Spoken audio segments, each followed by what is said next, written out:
Teman Motion barengan sama Zio Kunta di Motion Breakfast Reborn. Dan by the way teman Motion, waduh ini mau nanya, ini di antara lo semua ada nggak yang mungkin lagi cari kerja gitu ya? Siapa tahu seumuran sama Zio masih nyari-nyari kerja, terus juga pengen banget nih kerja di perusahaan yang pasti udah lo incer dari lama-lama. Nah tapi sebelum lo nyari kerja, biasanya tuh lo bakal nanya-nanya dulu nih ke teman-teman lo yang udah mulai duluan, udah mulai kerja duluan. Kira-kira gimana sih keadaan gitu ya, medan pekerjaannya di luar dari job desk ya, tapi gimana nih keadaan sosialnya dalam perkantoran. Nah ternyata kalau misalnya kita cari tahu banyak ya hal-hal yang menarik, dari mungkin seru, banyak temennya, semua cewek mau cowok semuanya ngeblend semua. Beuh, itu emang jadi pujaan sekali punya sosial di kantor yang kayak gitu teman Motion. Tapi beberapa waktu lalu itu lagi rame banget gitu ya, kalau misalnya lu up to date juga nih mantau berita dari Motion ataupun yang ada di luar sana. Wah, itu rame tuh yang katanya seorang karyawati itu sempat yang namanya dilecehkan di grup WhatsApp kantornya. Nah, ternyata kalau kita ngomongin tentang bersosial, ternyata kalau sekarang ada dua nih, ada online, ada offline. Mungkin lu bisa tahu keadaan yang terjadi di offline-nya. Tapi kalau di online ya, waduh, mungkin siapa tahu ada grup yang tanpa lo-nya. Nah, ini wajib kita cari tahu juga nih teman Motion, karena banyak banget hal-hal yang bisa terjadi dan kemungkinan-kemungkinan yang mungkin bisa dibilang merugikan lo juga. Nah, kebetulan kalau ngomongin yang namanya pelecehan yang sempat terjadi kemarin yang viral itu personal dari Zio juga kontra banget, dan hal itu adalah mutlak salah. Dan mungkin juga lu juga bingung teman Motion. Jadi sebenarnya harusnya tuh kita tuh kayak gimana ngadepinnya? Nggak gimana nih caranya ngadepin pelecehan dan kekerasan yang sejenis kayak gitu ya. Nah kebetulan Zio sekarang sudah langsung nih ya mau ngobrol-ngobrol dengan Mbak Vivi Widiawati, perwakilan dari Perempuan Mahardika. Sebelumnya kita sapa dulu. Selamat pagi Mbak Vivi. Selamat pagi Zio, Hai Mbak Vivi, gimana kabarnya? kabarnya sehat dan sibuk ya? Oke, wih semangat Mbak Vivi. Tapi sebelumnya boleh dong Mbak, ini mungkin diceritain dulu nih, kenalan dulu ke teman Motion Mbak Vivi Widiawati yang karena ini perwakilan dari Perempuan Mardika. Mungkin boleh nih Mbak diceritain sedikit? Ya, jadi tadi sudah disampaikan Zio ya, nama saya Vivi Widiawati. Sehari-harinya tuh saya aktif di organisasi Perempuan Mahardika, dan salah satu yang menjadi fokus kerja Perempuan Mahardika itu memang menyuarakan dan membela hak-hak pekerja di tempat kerja. Dan salah satu isu yang kami highlight itu juga adalah kekerasan dan pelecehan seksual di tempat kerja, karena kasusnya itu banyak tetapi belum menjadi prioritas baik oleh perusahaan, oleh pemerintah gitu ya, Hmm.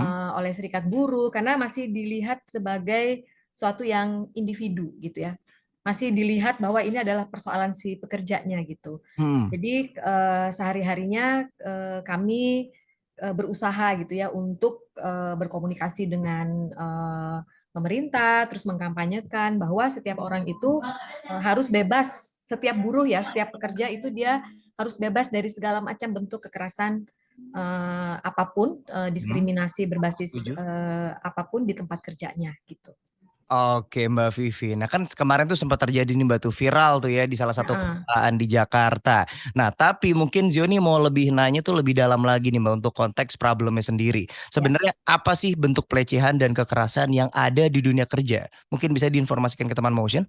Iya, jadi ketika kita berbicara kekerasan dan pelecehan di dunia kerja nih, Mas Jo, kalau Hmm. saya pakai terminologinya dunia kerja ya, Yap. karena kalau pakai tempat kerja itu orang persepsinya ruangan, Mhm. kantor gitu. Tapi kalau Mhm. kita sekarang menggunakannya dunia kerja. Jadi begitu kita keluar rumah menuju tempat kerja atau kita berada dimanapun tetapi ada relasi kerja, maka itu adalah dunia kerja. Jadi kalau misalnya saya lagi kerja di kafe nih, Mhm. terus lagi ngerjain orderannya Mas Gio, terus Mhm. saya mengalami pelecehan. Nah, itu termasuk juga pelecehan yang terjadi di dunia kerja dan harus ditangani oleh perusahaan tempat kita bekerja.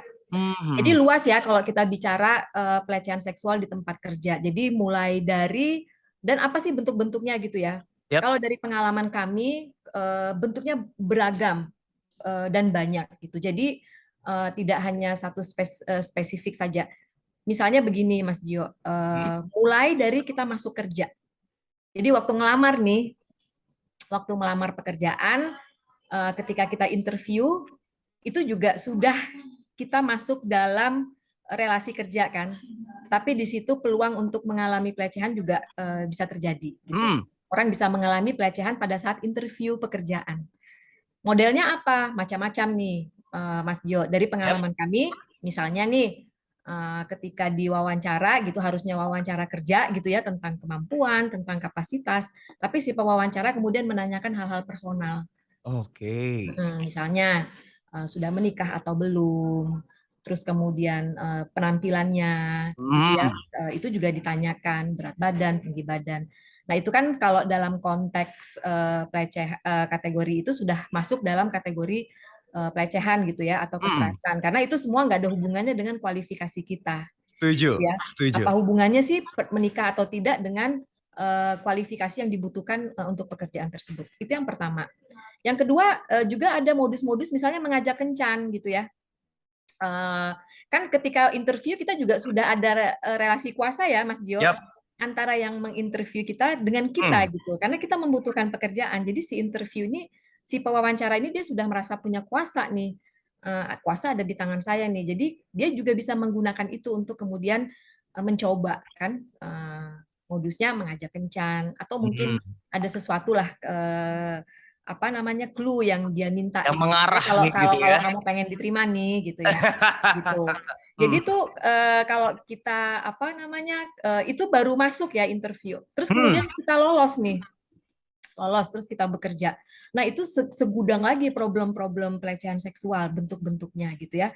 Hmm. Mulai dari yang paling banyak memang pelecehan seksual, Hmm. dicolek gitu ya. Yap. Dicolek itu paling banyak kalau dari penelitian, Yang berbagai langsung macam berkontak penelitian. fisik gitu ya Mbak ya. Hmm. Coleknya macam-macam dan modusnya macam-macam. Saat ngasih buku gitu ya, Pegang juga gitu. tangannya langsung kepegang gitu. Hmm. Atau mau pinjam sesuatu atau mau bicara apa, matanya tertuju misalnya pada payudaranya atau pada bagian tubuh yang sensitif yang seharusnya kalau bicara kan kita ngelihat mata orang ya. Hmm. Tapi kalau bicara ngelihatnya ke bagian tubuh yang lain gitu. Terus Oke. kemudian mulai tadi itu ya pelecehan seksual ya Yap. dicolek-colek, terus coleknya juga macam-macam tuh Mas Gio. Jadi nggak hanya Hmm. satu, bukan hanya tangan ya kalau dari penelitian yang pernah kita lakukan gitu. Jadi banyak responden menyebutkan ya hampir semua bagian tubuh itu menjadi sasaran pelecehan seksual gitu ya. Hmm.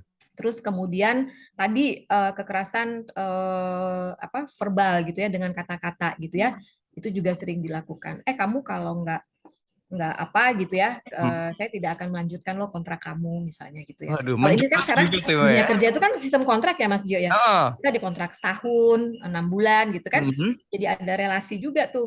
Saya kalau nggak nurutin apa kata atasan nih, bisa-bisa kontrak saya nggak dilanjut gitu. Jadi kadang Oke. tidak ada kesempatan untuk bilang tidak gitu ya, atau tidak ada apa kuasa untuk bilang tidak karena tadi ada ketakutan-ketakutan yang Hmm. dihadapi. Atau misalnya tadi online ya di Siap. grup WhatsApp gitu, itu paling Nah, yang di sering. grup ini nih, yang biasanya susah nih Heeh. ini. Ini lagi ramai misalnya foto kita dijadiin stiker tuh, Gio. Hmm. Iya kan? Dikasih stiker, dikasih komentar tanpa izin, tanpa Tulisan-tulisan persetujuan, iya. dan itu tulisannya melecehkan gitu ya. Hmm. Itu kan juga kategorinya masuk dalam pelecehan seksual di tempat kerja. Jadi Nah, itu. bentuknya tuh bahkan sampai ada juga kasus perkosaan ya yang terjadi Oh, di dunia kerja gitu. Kalau dari oke, banyak oke. penelitian gitu ya. Jadi kan Mm-mm. sekarang dunia kadang orang berpikir ya pelecehan itu terjadi di tempat-tempat sepi gitu ya, di tempat-tempat di mana hanya ada orang berdua. Gue Sebetulnya tidak dalam juga dunia kerja sekarang. tuh enggak Hmm. juga gitu ya. Enggak juga, Bisa setuju. terjadi, tetapi kalau dalam aku bilang tadi ya, dicolek atau di apa tadi yang online itu kan Iya, dunia publik ya, heeh. bukan dunia privat gitu ya. Orang Yap. lain melihat, orang lain mengetahui gitu. Jadi memang itu pelik urusan kekerasan di dunia kerja ini karena tadi ada relasi kuasa Yap. yang sangat kuat sehingga korban atau orang yang mengalami pelecehan itu nggak mudah untuk melapor gitu. Nah, ini menarik ini. Kalau kita ngomongin coba Mbak Vivi dari segi korban.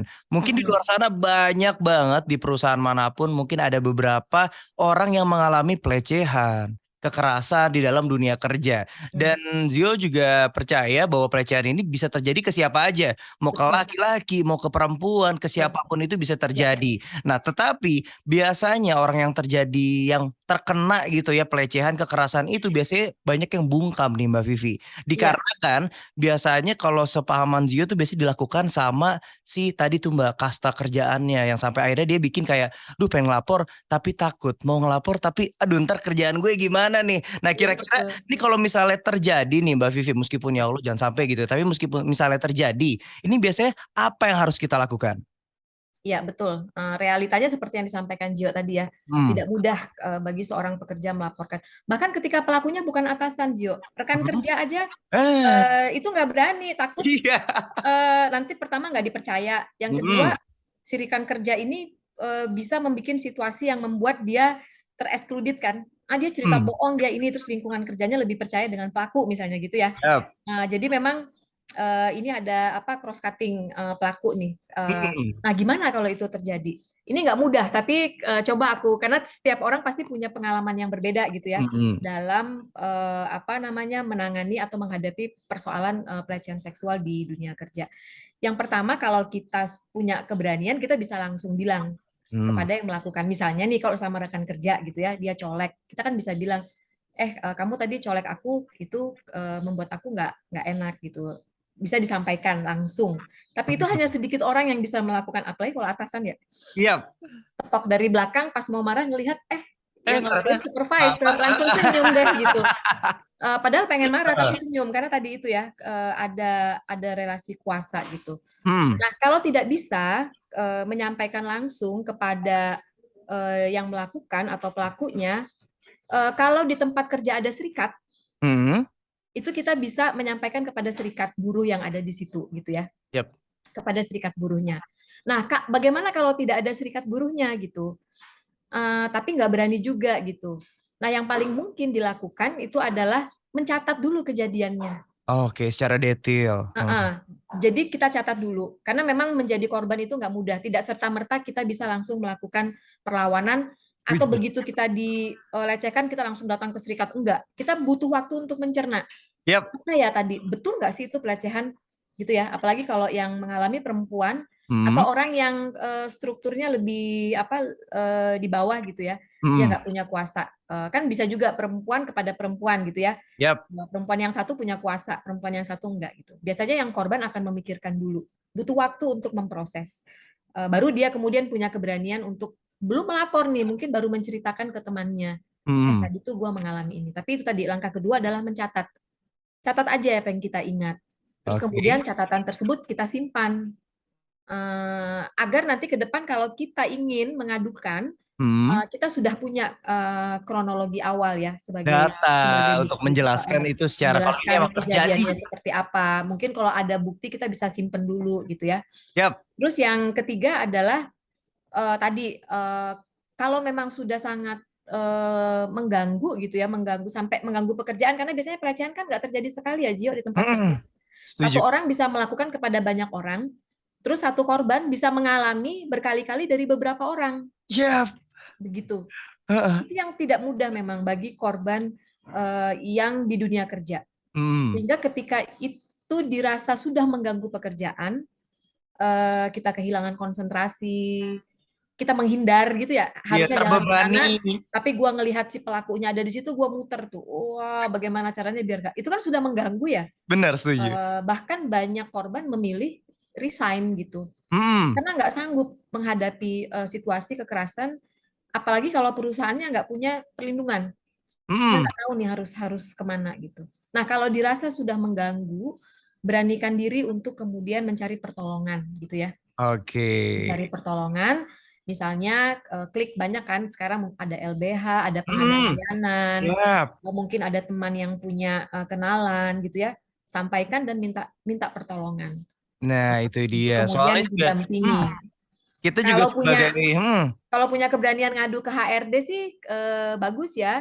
Tapi hmm, kan terkadang kita merasa nggak aman ya kalau ngadu ke HRD kayak masih gitu. canggung sama ada kayak trust issue kayak sebenarnya ini kalau dilaporin tuh emang bener ditindak nggak ya? Apa jangan-jangan Heeh. takutnya malah bumerang ke saya juga, malah disangka kayak prasangka-prasangka aja. Takutnya kadang Atau nanti saya dianggap mencemarkan nama baik tempat kerja saya kalau saya melapor gitu kan, itu pikiran-pikiran yang selalu ada. Tapi Hmm, percayalah bahwa yang dilakukan itu memang pelecehan, cari bantuan dari yap, LBH atau pengada layanan atau organisasi perempuan, minta didampingi untuk bertemu dengan pihak perusahaan atau pihak manajemen setuju. untuk didampingi gitu ya. Hmm, Dan tadi ada kronologi yang sudah dibikin kan. ah, Dan kemudian setelah itu dorong pendamping biasanya akan mendorong perusahaan untuk menindaklanjuti, karena kalau tidak yang rugi adalah korban, dia bisa kehilangan pekerjaan, dia juga bisa terganggu psikologinya gitu ya, psikologinya. Oke, pengaruh dan terhadap kita juga tambahan kesehatannya. juga mungkin buat kita sebagai manusia juga harus lebih peka gitu dengan sekitar, karena siapa tahu ada teman-teman kita di sekeliling kita, di sekitar kita yang sebenarnya terjadi gitu ya, bahwa misalnya teman kita dilecehkan sama orang yang kita pahami juga. Nah, Ya, bungkam adalah pilihan yang salah kita sebagai manusia gitu ya, ya, ngelihat kalau misalnya teman kita sendiri terjadi nih hal-hal yang tidak diinginkan. Jadi bantulah untuk menyuarakan kebenaran teman motion. Nah, untuk boleh nih betul. dari Mbak Vivi nih selaku perwakilan dari Perempuan Mahardika, mungkin boleh ngasih himbauan atau pesan-pesannya buat teman motion untuk menanggapi hal yang seperti ini? Ya, jadi yang pertama adalah masih banyak orang belum mengetahui apa itu pelecehan seksual gitu. Karena kan kalau dalam masyarakat kita kan nyolek itu selama ini dianggap biasa kan. Hmm, Resiko kerja lu sih bajunya begini-begini. paling Jadi colek doang gitu paling. dicolek doang kok lu tersinggung sih gitu, lu pemarah gitu ya. Jadi memang masih belum cukup informasi tentang apa itu pelecehan seksual, apa itu Hmm, kekerasan seksual. Jadi menurut saya eh, ini peran penting perusahaan atau tempat kita kerja untuk melakukan atau memberikan informasi kepada pekerjanya apa itu pelecehan seksual dan hmm. kenapa dia dilarang gitu ya untuk melakukan pelecehan.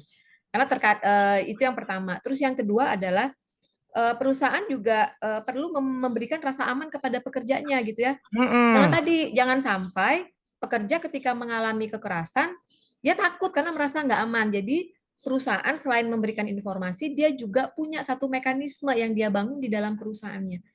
Kalau terjadi pelecehan, ada tim khusus yang independen misalnya. Oke. Silahkan mengadu. Mereka adalah orang-orang yang tidak akan berpihak kepada pelaku misalnya gitu. Mereka adalah Hmm. orang-orang yang memberikan rasa aman, merahasiakan semua laporan.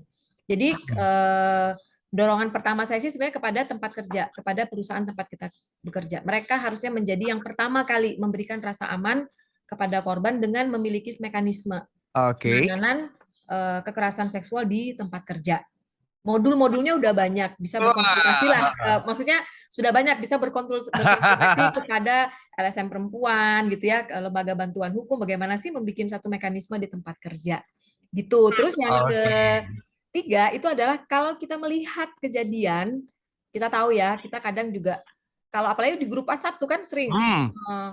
komennya yang merendahkan, komen yang melecehkan, kan kita bisa langsung tegur sebetulnya ya. Jangan begitu dong, kita nggak boleh, ini grup WhatsApp kita ini harus bebas dari hal-hal yang seksis gitu ya, Ya. yang melecehkan. Tapi kan ada aja ya Gio ya, Iya. walaupun kita sudah bilang gitu, namanya juga isi kepala orang kan ya. Karena Nah kalau terkadang ada yang memandang ini tetap hal sepele. Nah, itu yang wajib kita sosialisasikan tuh. Mhm. Nah, kalau rekan kerja kita mengalami itu dan kita mengetahuinya, mungkin kita juga takut terkena resiko ya. Hmm. Tetapi sekali lagi, kita ini punya peran untuk menciptakan lingkungan kerja yang aman dan bebas dari segala macam bentuk pelecehan seksual. Jadi, bagaimana peran kita juga untuk kemudian memiliki membantu teman kita yang kemudian juga mengalami. Karena bisa jadi kalau tidak kita pura-pura nggak tahu itu Hmm. kalau kejadiannya ke kita juga gitu loh. Itu dia. Jadi Alright. jadi mari bersama-sama berusaha gitu ya untuk menciptakan tempat kerja yang aman bagi kita semua gitu ya Setuju. dan mendorong perusahaan untuk memiliki mekanisme penanganan pelecehan seksual yang terjadi di tempat kerja masing-masing. Setuju. Yang pasti harus digarisbawahi untuk kita semua adalah jangan anggap sepele pelecehan dan kekerasan di tempat kerja. Itu Betul. teman motion. Tapi sebelumnya terima kasih banyak sekali untuk Mbak Vivi Widiawati, perwakilan dari Perempuan Mardika, sudah meluangkan waktunya dan memberikan Sama-sama Zio. perspektifnya mengenai kasus yang sedang ramai-ramainya ini. Dan sekali lagi, thank you so much Mbak Vivi untuk waktunya. Mungkin boleh nih say goodbye dulu buat teman motion. Ya, say goodbye-nya gimana? Dadah teman motion. Oh, Goodbye banget jadinya ya. Oke deh. dadah teman Motion Radio. Semoga Motion Radio semakin sering mengangkat isu-isu kekerasan dan pelecehan seksual ya Zio, karena ini Siap. penting banget. Setuju. Oke, itu dia teman motion ngobrol bareng Mbak Vivi Widiawati, perwakilan dari Perempuan Mahardika.